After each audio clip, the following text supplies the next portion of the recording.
Release. ఇంకేముందన్నా చెప్పండి, బాగా కష్టపడిన సీక్వెన్స్ ఏది, మీరు బాగా ఇరిటేట్ అయిపోయి కోపం వచ్చి? కష్టం కాదు కానీ ఇరిటేట్. షూటింగ్ నేను రాను ఇంకా, నేను అదే చెప్పబోతుంటే మధ్యలో ఆపిండు. నీ మ్యాటర్లోకి వచ్చింది ఆ మేనిఫెస్టేషన్. నువ్వు వచ్చినావు మళ్ళీ ఆయన అక్కడి నుంచి ఎక్కడ డ్రై లైఫ్, నువ్వు హైలైట్ లైఫ్ డ్రై లైఫ్ లో వెళ్తుంది ఇక్కడ మొత్తం. అది అట్లా కాదు కరెక్ట్. ఎక్కడ ఉన్నాం? గోవాలో ఫ్రస్ట్రేషన్ వచ్చేసి బీపీ పెరిగిపోయింది నాకేందంటే. అది నువ్వు అన్నావు కదా మేనిఫెస్టేషన్, ఇట్లాంటివి గలీజ్ పనులన్నీ అవుతాయి నాకు. వేడి చచ్చిపోతున్నాము, సముద్రంలో అలా నవ్వుకుంటూ ఉండాలి కానీ వేడి తొబ్బేస్తుంది.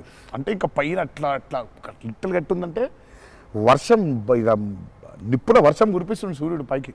అట్లా కూర్చొని పక్కనే ఒక రూమ్ పెట్టిండ్రు, ఏసీ ఉంది అందులో. శివా పోతా, ఇంకా ఒక్క షాట్ అన్నా పోతా, నేను చచ్చిపోయేలా ఉన్నాను, నేను నాకు ఒక్క సెకండ్ నిజంగా ఇంకా అబ్బాయి ప్రంతి పిల్లలు ఏమైపోయింది, నా జీవితం ఏంది, నేను చచ్చిపోతానా అని అయిపోయింది. ఓకే అన్నారు. ఇక అక్కడే లుంగి ఇట్లా తీసి, అఫ్కోర్స్ షార్ట్స్ ఉన్నాయి, ఆ షార్ట్స్తో పరిగెత్తిన లోపలికి పరిగెత్తి వెళ్ళి తలుపు అట్లా వేసుకోగానే ఒక్క సెకండ్ చల్లగా ఉండింది. బతికినాన్రా అని చెప్పి ఆ తలుపు వేసి అట్లా బెడ్ మీద అలా పడ్డాను, కరెంట్ పోయింది. సారీ నవ్వద్దు, నీ కష్టం పగవాడికి కూడా రాకూడదు, మీకు కూడా రావద్దు. నిజంగా నాకు కరెంట్ పోయింది. కరెంట్ పోయి నేను ఇంకా ఫోను, అమ్మ కరెంట్ పోయింది, ఇంటి దగ్గర జనరేటర్ లేదా, దరిద్రం చూడు. కరెక్ట్గా ఆ రోజే నిన్న ఆడు జనరేటర్ పాడైపోయింది. ఇప్పుడు బయటికి వెళ్తే ఒక టార్చర్, లోపల ఉంటేమో అవనైపోయింది ఇది.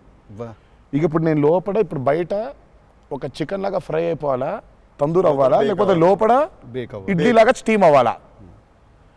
ఈ మీమాంసలో సౌత్ ఇండియన్ ఇంకా ఏంటో ఇంకా ఇది ఇంకా అసలు నా వల్ల బనీని చింపేద్దాం అనుకున్నా. అసలు నాకేం అర్థమవట్లేదు ఎందుకు జరుగుతుంది ఇట్లా, ఎందుకు ఇలా జరుగుతుంది, అసలు నేనేం పాపం చేశాను. ఇలా జరుగుతుంటే ఒక అరగంట పోయింది, 40 నిమిషాలకి కరెంట్ వచ్చింది.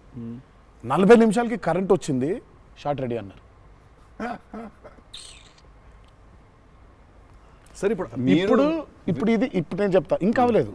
ఇప్పుడు ఇది ఎంతసేపు అవుద్ది వేడి, ఇది చల్లబడాలి కదా, ఇది చల్లబడేలోపు టైం లేదు. ఇది చల్లబడాలంటే ఆ రూము ఆ పర్టికులర్ మూమెంట్లో ఈజీగా 15-20 నిమిషాలు పడుతుంది. ఈలోపు షార్ట్ రెడీ అన్నారు. సరే షార్ట్ రెడీ కదా అని చెప్పి మూసిన కర్టన్ ఇట్లా తెరిచిన, షార్ట్ రెడీ కదా శివ ఎక్కడున్నాడని చూద్దామని. ఈ కర్టన్ ఇట్లా తెరిచేసరికి ఈయన రాజు సుందరం మాస్టర్ పరిగెడుతున్నారు నా రూమ్ వైపు. నాకు అర్థం కావట్లేదు వీళ్ళు దేనికి ఇట్లా పరిగెడుతున్నారని. అక్కడ చల్లగా ఉంది వద్దామేమన్నా. వచ్చిన తర్వాత చూస్తే అప్పుడు ఆయన చెప్తాడు స్టోరీ ఏంటో. సార్ మాది వేరే, అందరం కలిసి భోజనం చేస్తాను, ఆ చెమటలతోనే ఇది అయింది, కరెంట్ లేదు, బయట కాలిపోతుంది, టెంట్లో కూడా బ్లాక్ క్లాత్ టెంట్లు అయ్యి తగులుతుంది, అసలు వేడి ఇటు నుంచి వస్తుంది, అలా ఉంది. మాదేంటి హీరో రూము, ఏసీ కట్టెలు వేసి ఉన్నాయి, లోపల జరిగే టార్చర్ ఇలాగా ఉందేమో అనుకుంటున్నారు మీరు అక్కడ. ఆ చిన్న దూరితే ఏదో అని.